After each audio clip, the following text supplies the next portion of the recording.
Hi, everybody, and welcome to Right on Track with Renee Bernard. I'm Renee Bernard.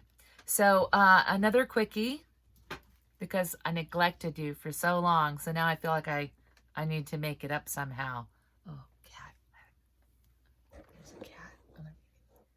Note, my writing partner. This is not the normal cat that's there, I should say. This is, he has stolen that basket, so that's important. Not that I'm sorry. Have you ever had one of those days? Okay.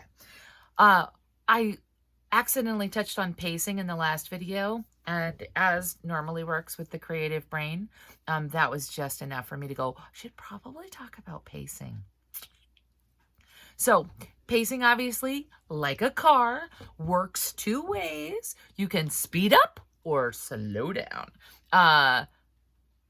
Depending on your style, I would say you want a lovely mix, but mostly the speeding up. You want a little less of the slowing down. So you want to choose those moments when you tap the brakes. Please, you don't want to be that old lady or man.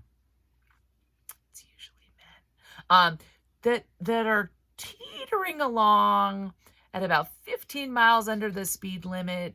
So it's just slow enough to make everybody behind you hate you and not want to be in your car. So you want people to want to be in your car. So you want to go a good speed, but you don't want to go too fast, right? And then have people go, I don't want to die. Oh God, it's all rushing past me so quickly. I can't even, I don't know. I'm lost. I'm confused. I'm scared. I'm paralyzed in terror. So that's a bad thing. So what you want to do is you want to find that balance where you're following the speed limit. It's exciting on the curves, right? But you're not making people cry at the wretched whatever you're doing. Okay? Okay. So, ways to speed up on purpose. Okay, speed up. I made myself notes because I really do want to be organized for you guys and not just ramble. So, points in my favor. Okay. All right. So I mentioned this in the last one, but just in case you just skipped ahead and you said, this is the video I'm going to start right on track with. This is the one. So, okay. Dialogue. There is nothing like a little snappy repartee to move things along. Yay! And of course, dialogue can be a revelatory moment. That can be somebody letting the ball game slip or, confessing to murder or whatever jazzes you. But if people are talking, again, it's a good thing. You can really control the speed at that point. You are the master of your fate. And the other thing that helps you speed up, number 2,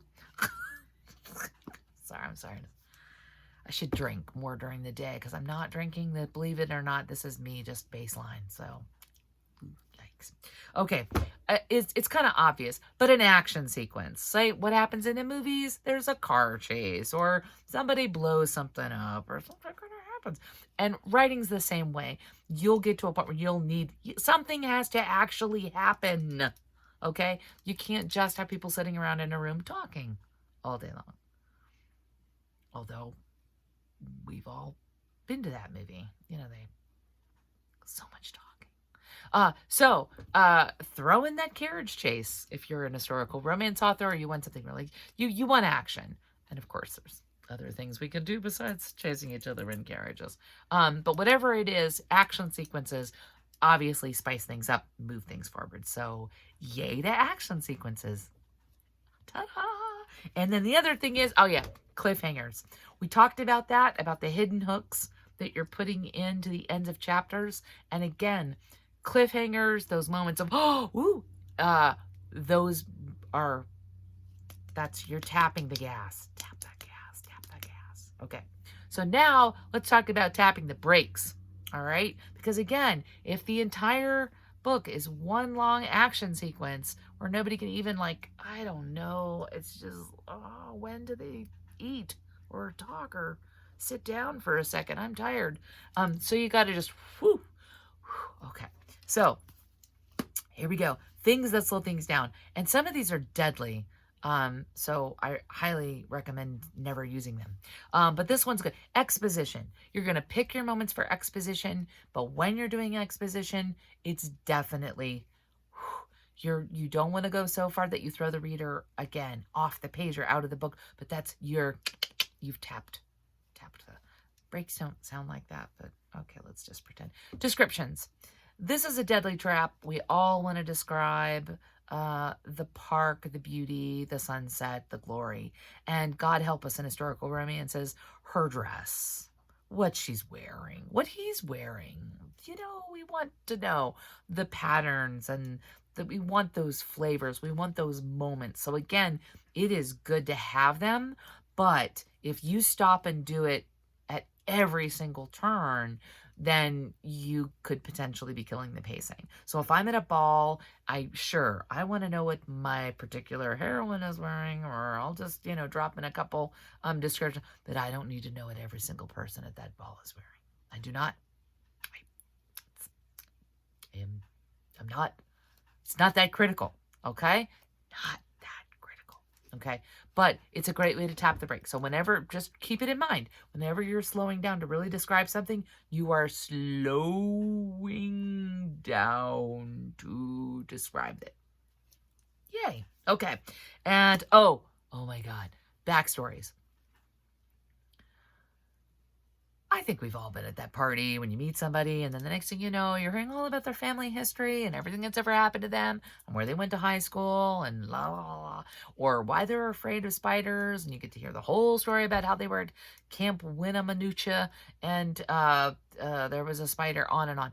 Oh my God. So sometimes a backstory is great and you're filling in a critical detail, but please look at that. Look. See?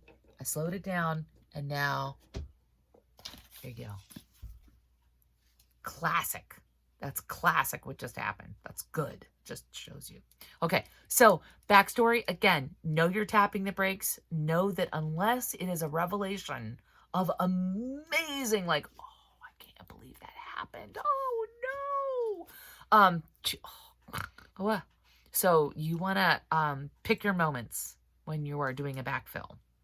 And then the thing that I highly, highly recommend that you rarely ever do, and that is the linear death march. A linear death march is when your plot is almost and then this happens, and then this happens, and then this happens, and it's like, oh, skip a bit, brother, as Monty Python would say. So if every single and then has equal weight, you are on the milk train. You are milk training it. So you want to think, no. We only want to stop at the exciting stations, at the fun stations. We don't want to stop at every little, and then we ate a grape, and then we had another grape, and then this happened. So, okay. So those are just things to keep in mind with your pacing. And it's something you want to ask your critique partners, is not just, hey, how's it going? But did it flow? Did it move? Did it bog down somewhere? Are there parts of this story that aren't progressing the way they should, or that aren't flying? Or am I flying too fast? Am I like, okay, I solved the murder mystery on page 32, and the rest of the book is just, I don't know what the rest of the book would be after that if you're writing murder mysteries. So that would be really, what a great exercise. Hey, somebody. Reinvent the murder mystery and figure out a way to do it backwards. Yeah. Okay. So that's about pacing. And thank you so much. I hope everybody's having a great time writing. And maybe you're not going stir crazy. And maybe you're using this energy to work on your projects and really get some traction underneath you. Oh my. And I'm very proud of you if you are. And again, I'm going to start mentioning HRR. I've just decided this is what I'm doing. I'm going to start mentioning the Historical Romance Retreat. Even if you're not an historical romance writer, you should come out for this.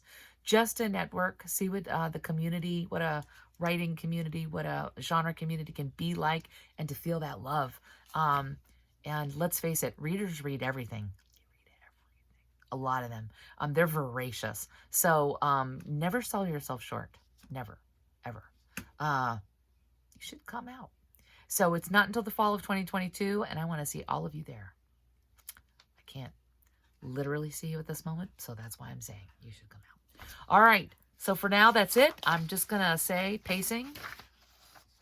Good pacing, everybody. And you've got this. Okay? If you have any specific questions about your projects or something you're concerned about, or you've hit a particular challenge, let me know. And I will post a video and do my very best to answer that question. Okay. Everybody, thank you so much. And I hope you're all staying right on track. Bye-bye.